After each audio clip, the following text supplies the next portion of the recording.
Hello, everyone, and thank you for joining in for this webinar. I'm so excited that we have a wonderful panel today to lead us up to the United Nations International Day of Education. And today we have a topic we'd like to discuss, which is often neglected, which is the need to also provide education to entrepreneurs so that they can develop financial education and pathways towards financial independence by working in a marketplace. So without further ado, I'm going to start by acknowledging that I'm coming to you today from the lands of the Wurundjeri people of the Kulin Nation, and I take this opportunity to pay my respects to their elders, past, present, and emerging. We have two wonderful panelists, and I know that Anna is longing to be able to introduce them, so I'll hand over to you, Anna, for your introductions. Thanks so much, Vinita. And likewise, I'm really looking forward to this discussion today. I think there's lots of different areas that we can cover, and I'm looking forward to getting into some detail with our two panelists. And I'll hand over to each of them to introduce themselves. So with us today, we have Professor Madhu and Mohammed. Professor Madhu, I might start with you, if that's okay, to tell us a little bit more about yourself and your background to set the context for why we've included you in this conversation for today. Thank you so much, Anna and Vinita. It's such a pleasure and wonderful to meet Mohammed as well. I have been a professor now, it's going on my 36th year, 3 decades at the University of Illinois Urbana-Champaign, and more than half a decade now at Loyola Marymount University in Los Angeles. I have been very privileged to found this area that I have coined as subsistence marketplaces. And the idea there is to take a bottom-up approach to people living in the broad range of low income, all the way from extreme poverty to the intersection of low and lower middle income around the world. And the whole approach there is to study them in their own right, not because they are a means to an end, not because they are markets. And so we are very bottom up. We start at that micro level and build from how people think and feel and so on. I've also had the privilege of then creating a variety of educational experiences for students and managers. That's reached tens of thousands of students, both on campus and online, on subsistence marketplaces and related topics, as well as a lot of different content. And finally, closest to my heart, we have created this idea of marketplace literacy, which is really to enable people with low income to get a sense of the know why of the marketplace, why to be a good customer, why to choose a business, etc. And we've created unique bottom-up approaches to getting this education to them. That very fortunately has reached more than 100,000 people, mostly women. And my goal is to continue to, get the marketplace literacy to people around the world. Thank you. Excellent. I'm looking forward to hearing a little bit more about some of those points in detail as well as we go through some of our specific questions. But Mohammed, would you like to go next? Sure, thank you very much. Anna and Vinita, thanks for the invitation, and Professor Madhu, lovely to be with you on this call. My name is Mohammed Yassin. I am a co-founder of a social enterprise called Value Nation, and our primary goal is to educate recently arrived refugees around entrepreneurial pathways in Australia, helping them start their own businesses. I came to Australia as a refugee myself about 22 years ago. And throughout that time, I've been through different roles and different journeys and different jobs. But my main focus has been around supporting and capacity building of refugee communities, building on my own journey, but also working in policy. I sit on a number of advisory roles for federal government around policy around refugee rights and refugee policy and programs. I worked in the refugee settlement industry for a number of years as well, leading different roles, and also worked as youth leadership program managers for some number of years. Outside of this, I sit on a number of boards of social enterprises, focus on refugee education and refugee employment. And throughout today, I want to share a little bit about that journey and the kind of programs that we've been able to do, but also some reflections on what stops us from creating even more effective programs for refugee entrepreneurs in this country. Fantastic. Thanks for sharing that. And I think to start our discussion today, it would be great to understand this educational gap that exists between, the real value in entrepreneurial skills and why this is so helpful, but also why this is overlooked. And be great to hear from both of you in terms of why this is important and any particular context where you've seen this to be particularly important as well. For example, certain countries or particular circumstances. Mohammed, I might start with you since you were just talking. Sure, sure. So, as I just mentioned, my focus is Australian context, although a lot of what I will be speaking about is probably applies to many settlement countries and even host countries of refugees throughout the world.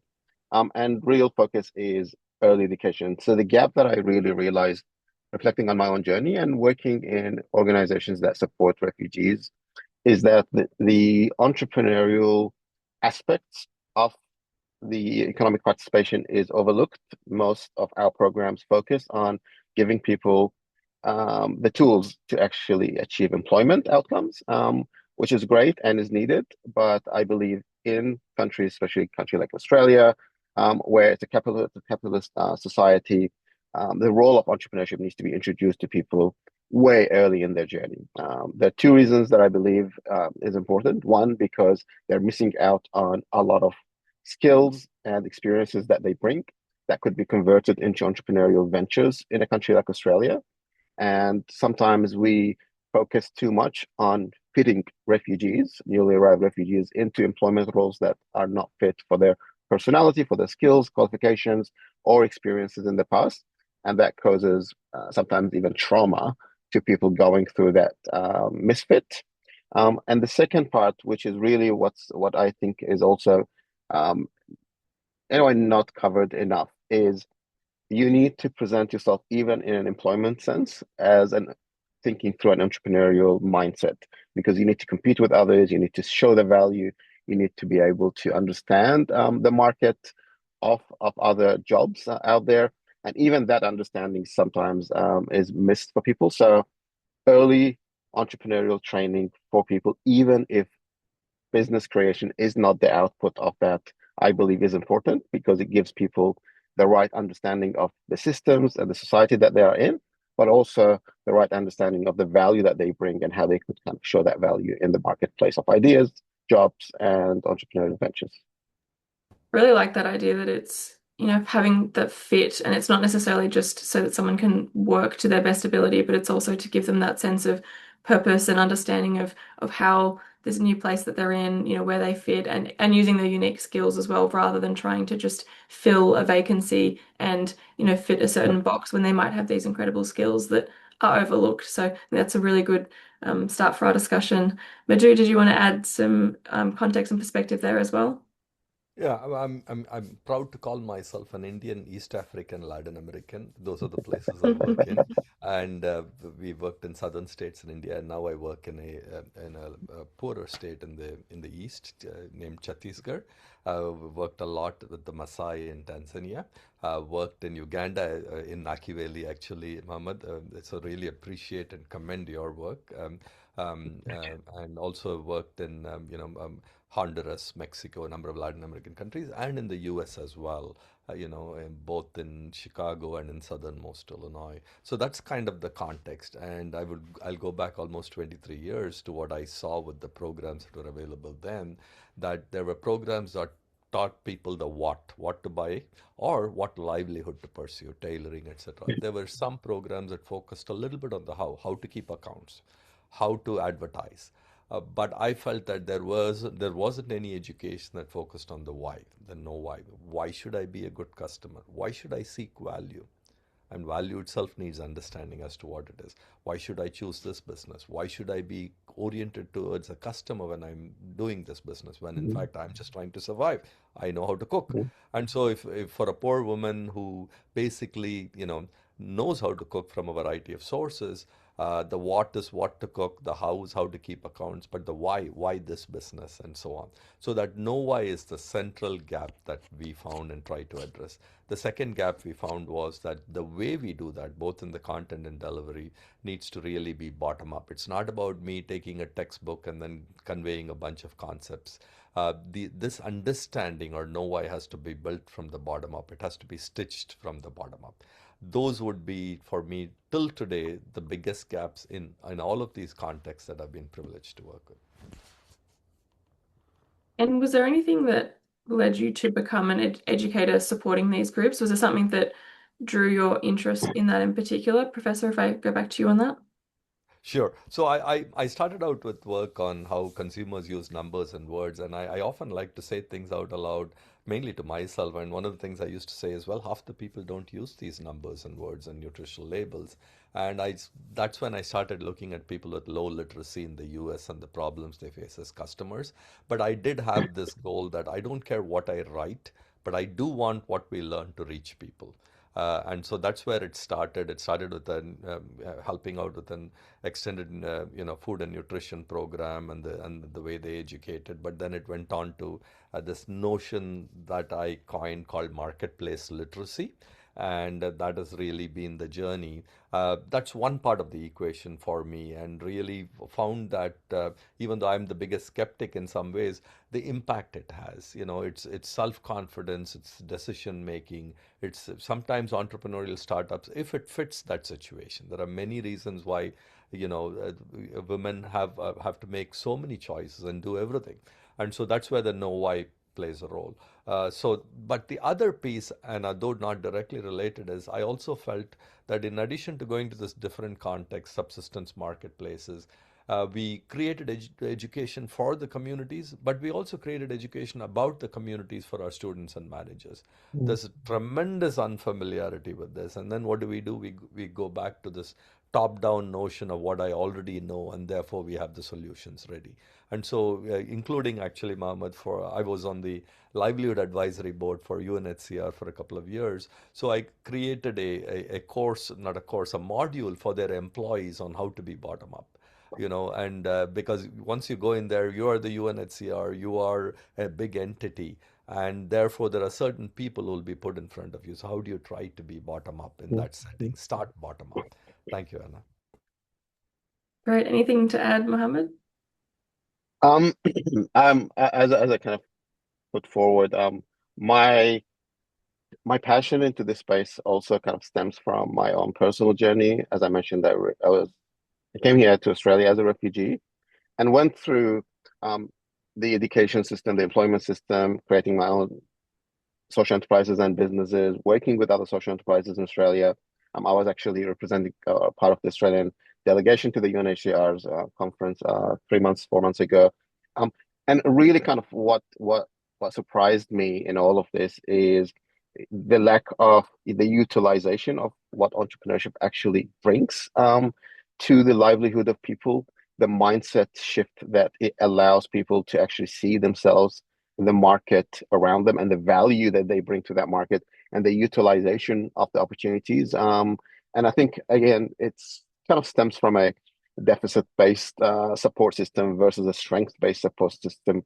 And I know these kind of terms became cliche, but it's really important for us to really, really start with the person, as Professor Madhu said, start with the people, start with the community that understand strengths, understand their value, and understand how we could equip them.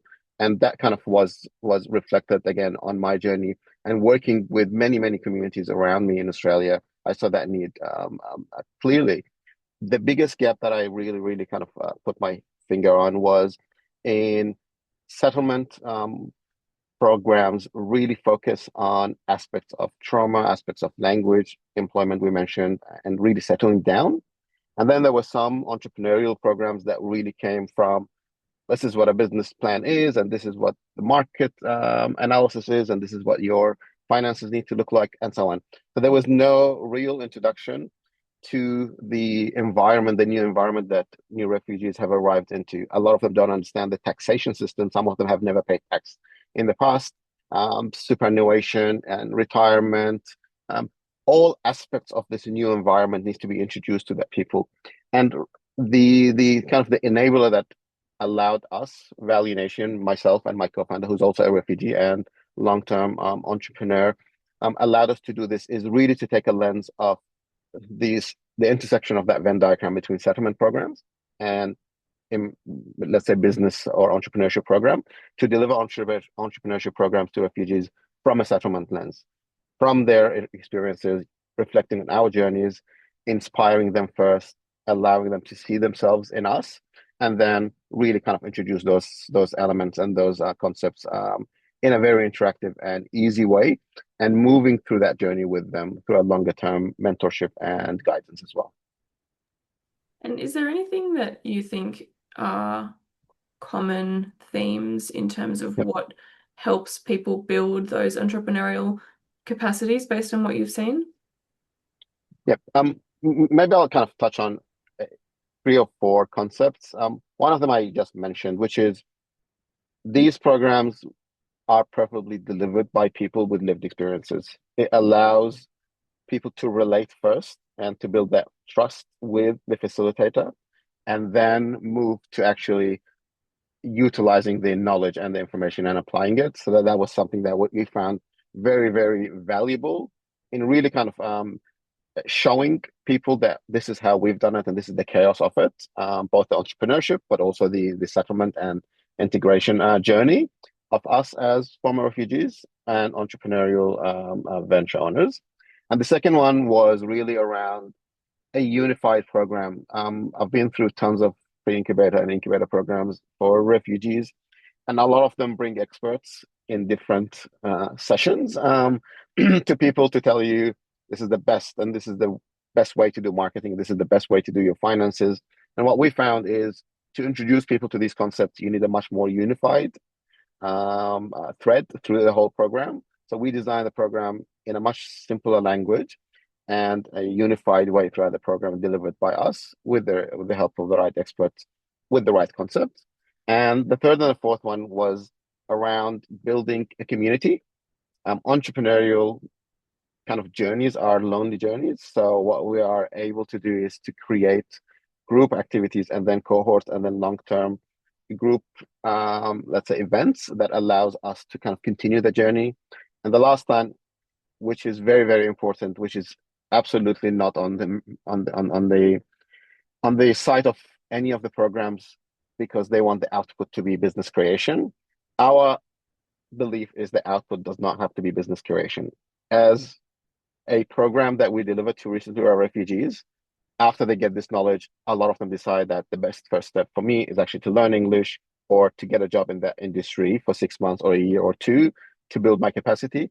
Or actually, that was a bad idea because I never knew the Australian market works this way or it requires these. So the output of the program does not have to be business creation. It just could be a better understanding, more confidence, and a step forward in their settlement journey. A really good point with just you can learn that it's something that you don't want to do, or there's other things that you'd like to do first before potentially starting your own business, or other people perhaps realize that this is perfect. This is exactly what they want to do. Absolutely. That's great. Absolutely. Professor, did you want to add some of your thoughts as well? Absolutely. I'll just stay with this point because for youth, I think the idea of being entrepreneurial is very important, which is how do I go from point A to point B? Could be education, could be some other means. And I think I couldn't agree more with Mohammed on this and the other points he made. Secondly, for youth, it's about aspiration. So, one of the things we try to do is we say, look, value is what you give, what you get, which is more than just the money you give or the product you get. That's as a customer. But our goal is not just for you to understand this as a customer. We want you to understand this at a human level. You do the same as an entrepreneur, you as an employee, in your relationships. Not that they are transactions, but in the way you take care of your community, and finally with your aspirations. What do you give, what do you get? What are you willing to invest? What are your aspirations? So that's just one example. It's not necessarily about starting a business at all. And I would also note that sometimes it's just, the word business or enterprise sounds big. It could just be as simple as a Maasai woman saying, I learned how to be a better customer, but I don't have money to buy. So I bought a sheep here, I sold it there. Just an income generating activity, right? So that is one side of it, I think. The other side of it is what you see when you see groups of, women self-help groups, as they're called in India, or Vikobas elsewhere. And Vinita, this will really resonate with you. But anytime you go to a place, let us say Chhattisgarh in India, or recently I was in the state of Uttar Pradesh in India. I was doing this demonstration, and 60 women came, or 200 women came, and in one case, they were going to be potential educators, and I was training them. We have products. We have packaged products. If you're lucky, we have livelihood training. Uh, if you're lucky, we have microloans. We have self-help groups, but no customer, no marketing. And what they're really saying is, look, who do we sell to? And so a couple of things are very important. I believe in very self-servingly calling it next generation marketplace empowerment. One is understand why. If you understand why, then I wouldn't mind if you made a case for turmeric or coriander powder from that forest you live in. But why should I buy handbags from you? So understand why before you even choose the product. And now there's even off the shelf packaging. It's all very nice. The second big problem is selling to each other and not being able to go beyond. It could be access, physical access. And so one of the things we're trying to do very early stages, can you create something cooperative across 100,000 women and so on, where you then have this consistent, identity and brand, and then it becomes viable for a platform to actually come to you. Otherwise, the platforms are going to go to the branded, much more resource rich kinds of entities, right? So I think that those are a couple of things that come to mind about, additional gaps. I also want to say, to just reinforce what Mohammed said, I would argue that the Sustainable Development Goals really understate entrepreneurship, marketplace, etc. And maybe there are a couple of these goals where we need to tease out a lot more of this. So I just wanted to add that. Do you have any examples, Professor, of things where, or cases of entrepreneurial skills really helping someone, build that independence or the capability? I'm just thinking maybe for our audience who aren't as across how this, why this is so valuable. Do you have any case studies just to put you on the spot in terms of something where you've just seen someone find a skill or find a community or just, use these skills to help them? Oh, absolutely. And I would also just divide up entrepreneurs into perhaps survival entrepreneurs and subsistence entrepreneurs barely making ends meet. And then I would call some transformative entrepreneurs, transformative subsistence entrepreneurs, meaning they lift themselves up, but they lift the community around and even create employment opportunities. And so this is not about, kind of the world, the ideal world of saying, well, entrepreneurship versus employment. Well, if there's employment, fine, but we have to address the problem that is, not, the world that I wish would be there, right? And so, but there are different phases, right? Different types of entrepreneurs. So by unpacking it bottom up, we learn how to take those steps first of all. And to us, all of that is entrepreneurship. So within that, what happens? Well, I remember, I'm going to go back many years. The moment we had this education, I'll never forget. I would often go back and say, "What are you going to do?" Well, I'm going to check expiry. I'm going to argue with the shopkeeper. Why didn't you do this 3 days ago? Whose money were you spending? I never thought of myself as a customer, was the answer. It was an amazing answer. We take the very words we use for granted. And that is how we've unpacked poverty. That it's not just about material resource, lack of material resources.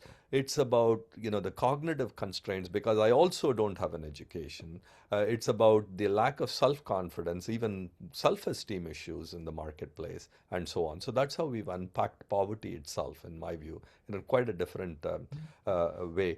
But here's this person who then says, I'm going to go to my husband and take over buying. I'm going to go to the shopkeeper. So there's self-confidence. There's an identity that comes with it. I am somebody because I'm doing this, right? So there's that whole element of it. And then there's the knowledge and skills as well. And one without the other may not be sufficient. For example, in South India, we used a movie-based approach with 14 video-based lessons that built off the movie, with a teacher on the screen, scenes from the movie to generate discussion and so on. And the movie stimulates women to think, I can do it too.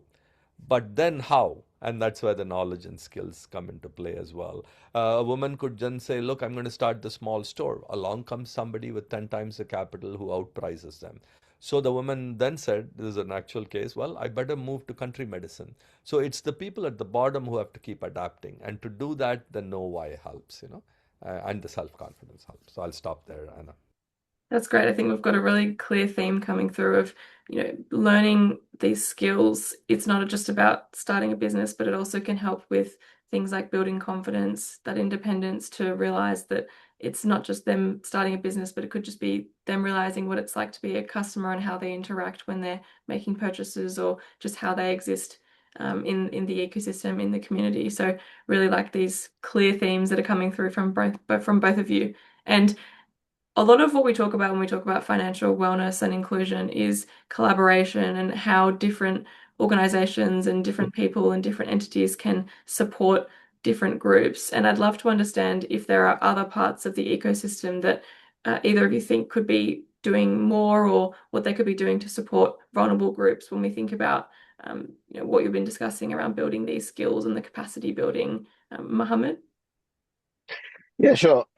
Look, I think a in a way, I have a kind of I'm disappointed by how slow we're moving into this direction, especially over the last, I would say, 20, 30 years with the rise of internet and the internet and all of the tool that it provided in making it much easier for people to be introduced and to utilize the opportunities that exist globally.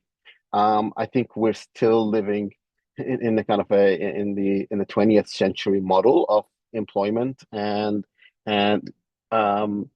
economic pathways.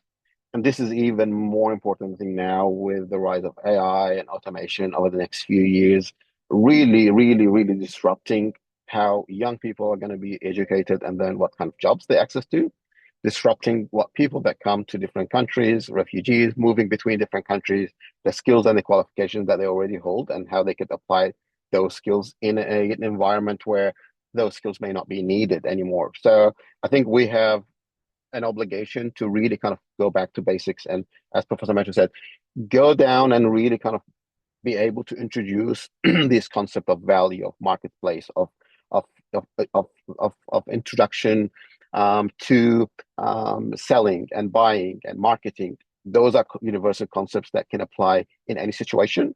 And just kind of reflecting on the different, let's say, components of the system, I think governments have a role to play by saying that I think for purpose corporates and corporates in general also have a huge role to play in really making sure that we are creating a marketplace for the future where maybe less jobs exist, but more needs exist, human needs exist, and more human relationship and interaction is needed. And a lot of that will be supplied by people on the ground, by people who are probably going to be introduced to entrepreneurship and entrepreneurship thinking for the first time. You've highlighted a really good point there that even, at the moment as you were saying, it's better for people to be able to use their skills rather than just trying to find a job. And now if there's if there's technology is helping in a way, but there's also AI and there's other technology that might mean that certain jobs from 5 or 10 years ago are no longer as needed, that does create this additional challenge. So that capability building, and also just thinking how can we best utilize the amazing skills that so many different people have in different contexts and circumstances. I think that's very relevant to a lot of the discussions that have been had across many topics with the rise of different forms of technology. So a really great point there. Professor, did you want to add any thoughts on the ecosystem and how different entities can come together, or what roles can be played to help support these groups? No, I think I really appreciate what Mohammed said. I think he really covered all the points. I would just say at a broad level, if you're poor and you want to participate in the marketplace to buy or sell, I think of it in three arenas. One is marketplace literacy, which conveniently, I collapse what, how, and why, even though what's unique about what we do is the why. But that's generally knowledge and skills. And then I think the second piece to this is financial resources. Sometimes it could be as simple as the capital. Just as a tangential point, we have all this post-harvest loss prevention technology, but the farmer has already mortgaged the crops at the beginning of the season. So where am I going to keep the crops and store them and then sell them at the right price, right? So it could be something as as simple as that. So financial resources, and the third piece is access to buy and sell, the value chain. A lot of organizations work on this, and I think that's both bottom up and top down. I'm not trying to pretend that here I am in a village and I've got to figure everything out. It's both. I may be able to shape my marketplace, but that's where organizations also can support me in saying here are some opportunities and so on. So it's really both. To me, even though I keep talking bottom up, my point is it's more difficult to do, it's neglected, particularly in this arena. But the real world lies in the dance between the bottom up and the top down. And the top down is where the institutions come in. So thank you. Yeah, it's a good point around just even if there's all these resources, there's just a need to kind of think about what's needed for the different groups and then what's impacting the different environments. And this bottom up, top down, I think it's very clear coming through a lot of the points you're making about how important that is. And moving to the future, it would be good to understand from each of you, Professor, I might start with you in terms of what are you working on, what are you excited about, or what are you thinking about for the future when we think about this topic of entrepreneurial skills and everything that we've been discussing today? What we do is merely an ingredient. I believe it's an important ingredient, but it's merely an ingredient. I'm going to just say it's coriander powder because I like coriander powder. But my point is, it's an ingredient in an entree.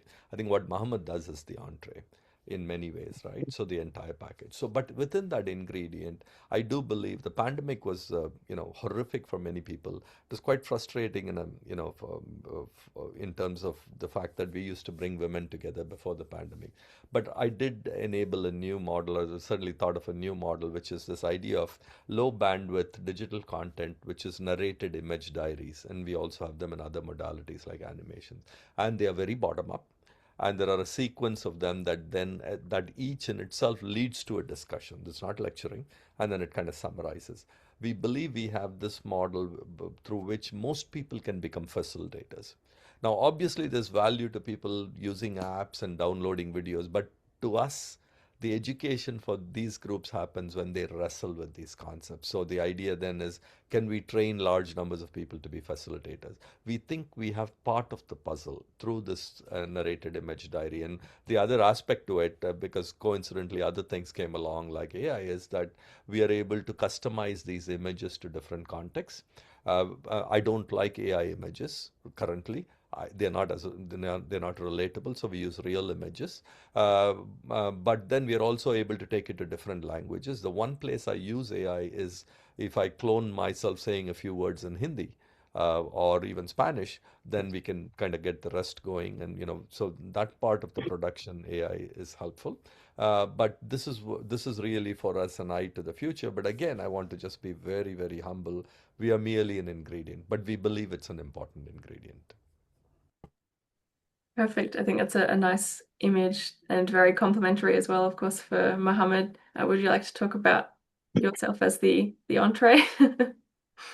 Sure. No, I think what you described is more than just an interest, probably the main meal. Look, we've been like I co-founded this social enterprise Value Nation about 18 months or so ago, kind of focused on this aspects of our work. And I'm actually today at Parliament House in Victoria because for the last 3 years we've run an event at Parliament House showcasing multiple stories from refugee entrepreneurship. And yesterday we had a whole event. The Premier came and many ministers and parliamentarians were there and community groups and support organizations, really kind of to build 3 things for me for the next phase of the development of things. One, I really aim to build a community, the group of participants that came along, and we want to kind of grow that and keep those people connected to the ecosystem, as well as organizations that support us and government entities. And I want to kind of use that as an ecosystem, internal ecosystem that allows sales and capacity building internally, peer-to-peer support, but also for the long term, because some of these concepts are much long term, like they may need 2 years to really achieve the outcomes that we're after. So ticking the boxes and moving on is not going to be an option for us. The second part is about scaling up. Throughout the last 18 months, we've delivered the same program so many different ways, 10 weeks, 5 weeks, 2 days, and then 6 months mentorship. And we're using tools as well. So I'm trying to kind of build a different model that allow me to scale up, allow us to start of reaching hundreds, maybe reaching thousands or more. And we're also started kind of building our own tools that allow people to self-pace, kind of move through the program as well as the face-to-face. And they're also multilingual in language and also AI enabled, allowing us to provide the right support when needed in person, but also allow people to experiment and move through the journey. And the last one that is really, really important for me for the next phase of this is to share these stories, here, to share these stories with politicians, with corporate, because it's only by seeing what's possible that these people are going to kind of jump in and be part of the ecosystem and believe and support what we're trying to achieve, which is really the right of every single person to choose their path and have agencies over their financial and economic pathways. May I just add, Anna, one very quick thing that one of the things we're envisioning, since we mentioned AI, is this idea of a portal where no matter where you are in the world, you're able to take our content and you're able to essentially, recreate it for your context, whether it's language. So we would like to set it up in about 5 languages and then go from there to 20 languages. But the ability for anybody to both use the content, I don't like this word, but customize the content and design new content. I think AI can enable parts of that as well. Thank you. Great. That's, I think, a really good way to tie this theme of the future and also how technology might be able to help that in quite a wholesome and specific way. So not just taking over, but actually just making content more accessible or slightly more relevant for specific contexts rather than potentially some members of a team trying to translate vast amounts of content, using technology to just help with access. And I think I love these conversations where, our panelists have such good they're just in sync with each other in terms of the themes and the topics. And I've really enjoyed this conversation. I think there's a lot to think about, but really for me, it's just recognizing how important these skills are for a number of reasons beyond just making sure that someone can get a job. It's more about giving them confidence, helping them find opportunities, helping them realize that they do want to start a business, or potentially realizing they don't want to start a business. Lots of different learnings there that are invaluable for a range of reasons and contexts, and that all lead to or help support financial independence and just better outcomes for people. So thank you both for your time. I'll hand back to Vinita to conclude our discussion, but really, really appreciate both of your time today. That's great. Thank you so much, Anna. And thank you so much to both of you, Professor Madhu and for Mohammed. You have touched on a subject that's so close to all of our hearts. And what I really love from an academic point of view is that you have identified a gap. You have analyzed what it is that people need, and you have created a solution, whether it's the ingredient, Professor Madhu, or it's the entree or main course, Mohammed. You have actually created that pathway and you're keeping on building on it. So I'd just like to, reflect on the fact, as Anna has said, that there's so many clear themes coming through that I hope our participants and those who are listening to this webinar can pick up. One is that people are individuals and they work within an ecosystem, and every part of that ecosystem has a role to play in enabling their financial independence and their pathway, whatever they choose.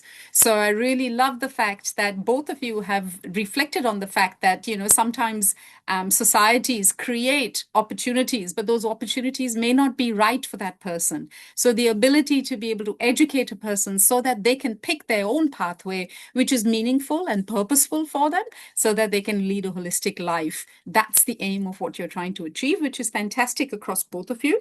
You have both identified the need for the ecosystem to support, both bottom up, understanding the needs of the individual, and often this is local and personal. It's not one size fits all, as well as top down for the institutions and each part of that layer of that ecosystem to recognize their own. And, Mohammed and Professor Madhu, I've done little bits of work with each of you. So I know that you are very articulate in creating the business case for the government to participate in this kind of work, as well as for businesses, because when you improve financial well-being of the individual, they make better decisions as a consumer, and that is better for every part of the ecosystem, including the businesses. So the business case is quite strong for supporting individuals to achieve financial independence, no matter what they take. And last but not least, I love the fact that you're not fighting technology and change. You're actually using that and harnessing its power to be able to enable your participants to achieve their goals. I love the fact of the portal, Professor Madhu, and I know that Mohammed is working on a hub so that we can really support all of these consumers. And if there's a way that we can marry the two together, we would love to be able to do that. So thank you again for both of you for participating. This is a wonderful opportunity for the International Day of Education to recognize a neglected area of education and skill building. Thank you. Thank you Absolutely very a much. pleasure. Thank you. So honored. Pleasure. Thank